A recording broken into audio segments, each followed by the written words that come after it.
यजन संपन्न हुआ। आज गोवर्धन पूजा और अन्नकूट ये भी पर्व है, पर्व चल रहे हैं ना, पर्वों को त्योहार ही है। तो इसमें गोवर्धन तो एक गोवर्धन पर्वत है, पहाड़ है, कहाँ, मथुरा में। और दूसरा यह है कि गोवर्धन, गो का मतलब है गाय का वर्धन करने के लिए। गाय का वर्धन करने के जो भी क्रियाकलाप हैं, तो भगवान कृष्ण ने गाय संवर्धन के लिए बात कही। गोवर्धन तो गाय का संवर्धन। तो गोवर्धन पूजा में तो वो गोबर के ही कई पहाड़ भी बनाएंगे, उसमें ग्वाल वाले बनाते हैं, सब महिलाएं बनाती हैं। तो महिलाओं द्वारा संस्कृत ये जीवित है, ये पर्यावरण के लिए प्रकृति की उपासना है। यहाँ पर प्रकृति और पर्यावरण की रक्षा करने के लिए कहा जाता है कि गाय के संवर्धन से सब कुछ होगा। गाय गोवंश है, हम लोगों के स्वास्थ्य के लिए गोदुग्ध अच्छा है, गोवंश होगा तो कृषि अच्छी होगी, जैविक खेती के लिए सब कुछ, गोबर गोमूत्र जो भी गोमय जो कुछ उसका निकल रहा है, पंचगव्य चिकित्सा है पूरी, पंचगव्य पूरी चिकित्सा है। पंचगव्य में गोघृत से लेकर के गोबर, गोमूत्र, गोदध, तक्र, गोरोचन, बहुत कुछ है इसमें है, सब पंचगव्य चिकित्सा में आते हैं। तो गाय तो एक ऐसी बताई गई, फैक्ट्री बताई गई है, उसके अंदर जो भी निकलती है सब औषधि बन करके निकलती है। बाकी कई लोगों ने इस पर यह भी कहा है कि वो रेडिएशन को लेकर के जो होता है उसको रोकने के लिए उसके प्रमाण नहीं है, ऐसे प्रमाण नहीं है कि उससे उसको रोकता है। ताप को जरूर कम करता है। अगर गर्मी है बहुत ज़्यादा, अगर गोबर से कोई फेनिया कर दी गई है, लेपन कर दिया गया, लीप दिया गया है, तो उससे गर्मी कम होती है। इतना तो प्रमाण है। इस पर कई मतभेद हैं रेडिएशन को लेकर, कई लोगों ने कहा भी है, लेकिन वैज्ञानिक प्रमाण उसके सामने नहीं आए। तो गो संवर्धन के लिए कि गावो भी शश मात्रा, ऐसे नहीं कहा गया। माँ ने हमें स्तनपान कराया 1 वर्ष तक, 1.5 वर्ष तक, उसके बाद में गाय है, गोवंश ही है, वही सबको हमें पालन पोषण करता है। हालांकि इसमें एक बीमारी चली है, कई जो स्वयं दूध पी करके बड़े हुए हैं, उनके बाप और बाबा सारे सबने दूध पिया, लेकिन वो कह रहे हैं ना ना ना, दूध छोड़ो, दूध घी मत छोड़ो, वेगनिज्म अपना रहे हैं, वेगन। अरे ये सब एक दूसरे पर निर्भर हैं। अगर हम दूध पीना बंद कर देंगे, हम मान लीजिए ठीक, हमने दूध पीना बंद करते तो गाय की उपेक्षा हो गई, गाय को नहीं रहे। गावो विशेष मात्रा के जो कहे गए सारे वेद वेदांग गाय के वेद में तो तमाम गौ रक्षा के लिए बहुत ज्यादा है। गौ संवर्धन की बात वेद कह रहा है, भगवान कृष्ण ने वही बात कही। संदीपन आश्रम में पढ़े थे भगवान कृष्ण, तो आश्रम की जो वेदों उपनिषदों की शिक्षा हुई तो आगे उन्होंने विस्तार किया। तो गोवर्धन वो तो कथानक अलग है, गोवर्धन पूजा और सब कुछ, लेकिन मुख्य चीज है गो माने गाय, गाय का संवर्धन होना चाहिए।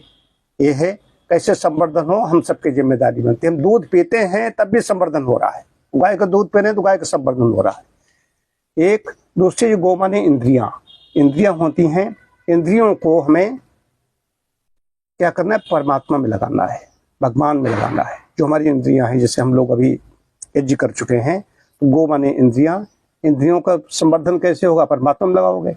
तो जो इंद्रियां हैं, जीभ का स्वाद है, नेत्र का है अच्छी चीज दृश्य देखना चाहता है, तो चाहे स्पर्श करना चाहती है, ये इंद्रियां। घ्राण क्या करे, अच्छा सुगंध चाहिए घ्राण को, नासिका को, कानों को अच्छे शब्द सुनने को मिले, अभी कहीं चिल्लापो मची हुई हो नहीं अच्छा लगता है। अच्छे 5 हैं ये हमारी इंद्रियां हैं, तो इंद्रियों कहाँ लगाना चाहिए कि परमात्मा में लगाएं, हमारा सारा सब कुछ इंद्रिया परमात्मा लग जाए। ये है, ये भी संवर्धन है, इंद्रियों का संवर्धन कहा गया। तो गो संवर्धन के 2 अर्थ है, एक गो गाय का संवर्धन के लिए और दूसरा है गो इंद्रियों के संवर्धन के। इंद्रियों का संवर्धन जब ही होगा जब इसमें लग जाते हैं, समर्पित हो जाते हैं।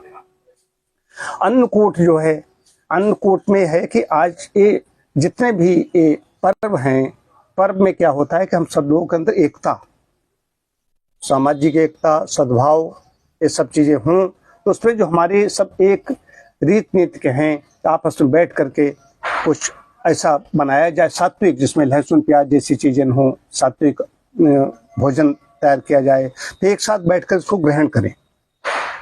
कल मैं भी सोच रहा था यहाँ पर, तो कल की यहाँ के लिए कि सब लोग ऐसा कुछ हो, साथ साथ ग्रहण करें उसको। तो सात्विक भोजन होना चाहिए।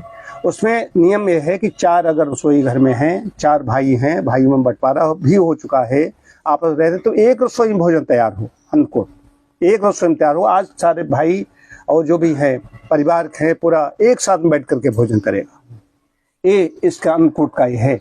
विविध हैं, उसमें फल है, सब्जियां हैं, पूरी पकवान है, सारा सब बस सात्विक होगा, ये है।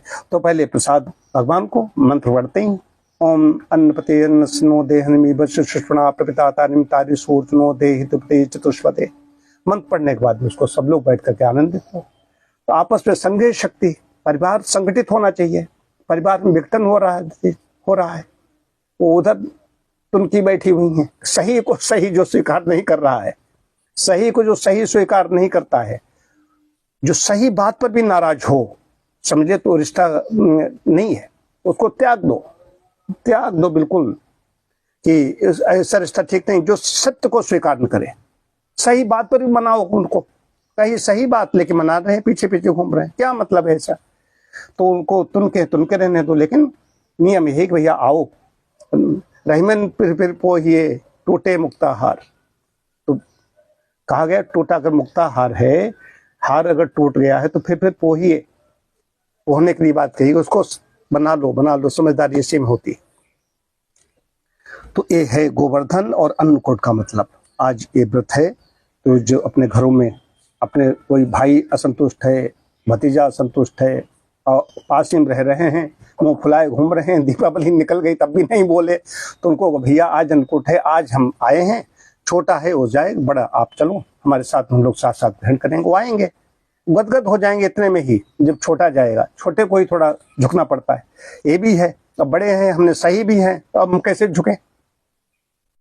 ये है, ये हमारे, इसको चाहे अहम कह लो, कुछ भी कह लो, या सत्य का कह लो।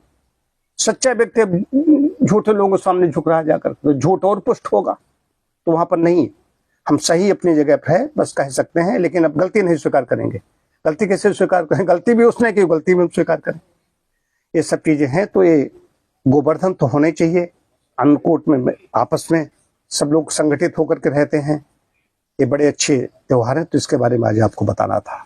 ओम शांति शांति शांति।